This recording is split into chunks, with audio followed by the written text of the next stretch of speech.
एक घास प्रेमाचा खास तुमच्यासाठी.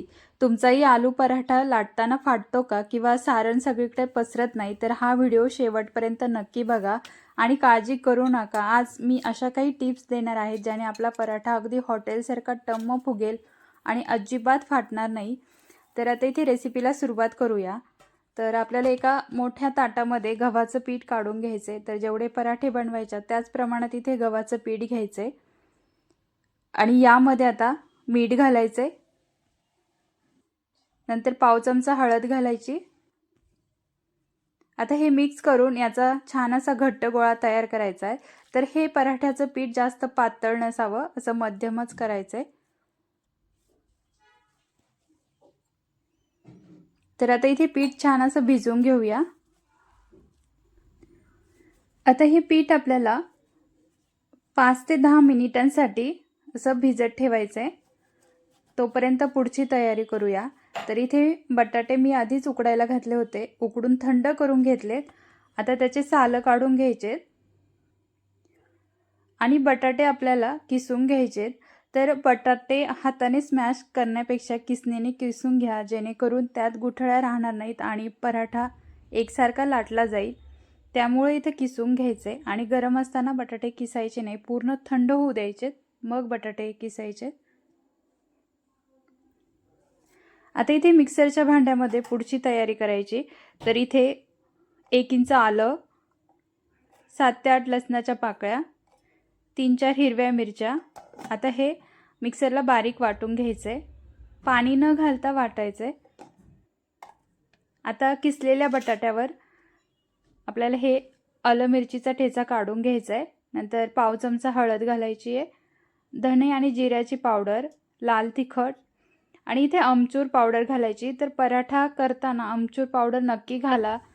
आता यामध्ये चवीपुरतं मीठ घालायची आणि भरपूर सारी कोथिंबीर घालायची आहे आणि हे छान मिक्स करायचं आहे.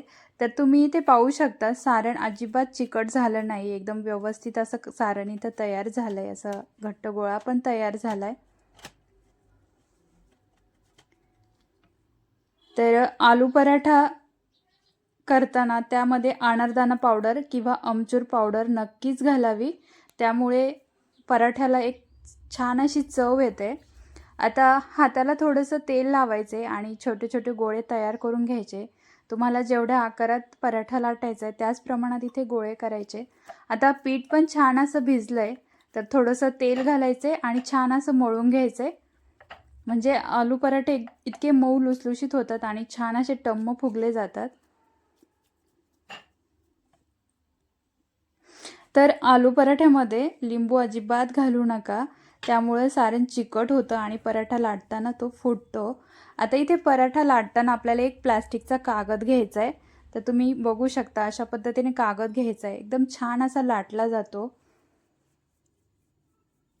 तर पिठाची पारी करताना मधला भाग जाड आणि कडा पातळ ठेवा, त्यामुळे सारण भरल्यावर पराठा मधून फाटत नाही. तर थोडंसं पीठ लावायचं आहे आणि पराठा लाटून घ्यायचा आहे. तर बघा किती छान लाटला जातोय. तर बटाटे हाताने स्मॅश करण्यापेक्षा किसणीने किसून घ्या, जेणेकरून त्यात गुठळ्या राहत नाही आणि पराठा एकसारखा लाटला जातो. आणि पराठा जास्त पातळ पण नाही लाटायचा किंवा जाड पण ठेवायचा नाही, असा मध्यम पद्धतीने इथे लाटायचं आहे. तर किती मस्त लाटले जातात, कारण खाली आपण प्लास्टिकचा पेपर घेतलाय, त्यामुळे ते व्यवस्थित असे एकसारखे लाटले जातात आणि सारण पण अगदी कडेपर्यंत पोचतं. तर अशाच पद्धतीने आपण सर्व पराठे इथे लाटून घेऊया. आता गॅसची बचत करायची म्हणून आपण सगळे पराठे आधीच लाटून घ्यायचे, म्हणजे गॅस पण वाचतो आणि पटापट भाजले जातात आणि वेळ पण वाचतो.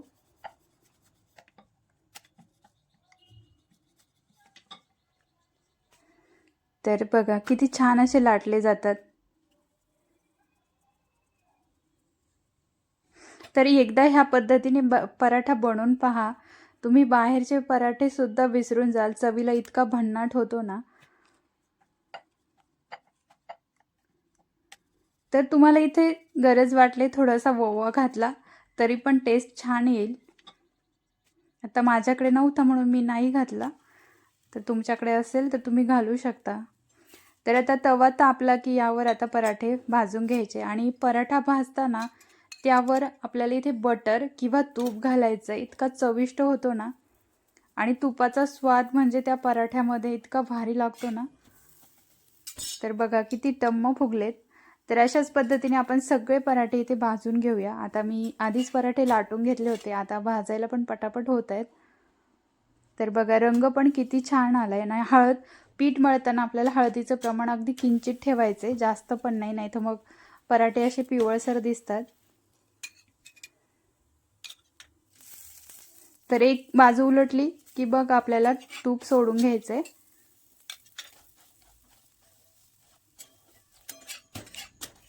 तर झटपट होणारे हे आलू पराठे एकदा खरंच नक्की ट्राय करा. तर आपला मऊ लुसलुशीत आणि टम्म फुगलेला असा आलू पराठा तयार आहे.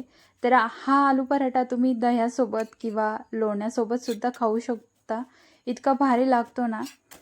तर बघा आणि सारण अगदी कडेपर्यंत पसरलंय आणि सगळे पराठे असे टम्म फुगलेत ना.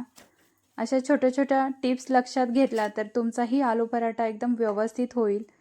तर आता बघूया सारण कडेपर्यंत पसरलंय का. तर बघा रंग पण किती छान आलाय.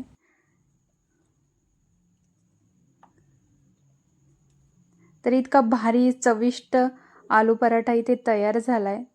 तर तुम्ही इथे पाहू शकता सारण सुद्धा सगळीकडे पसरले आणि एकदम व्यवस्थित झालंय.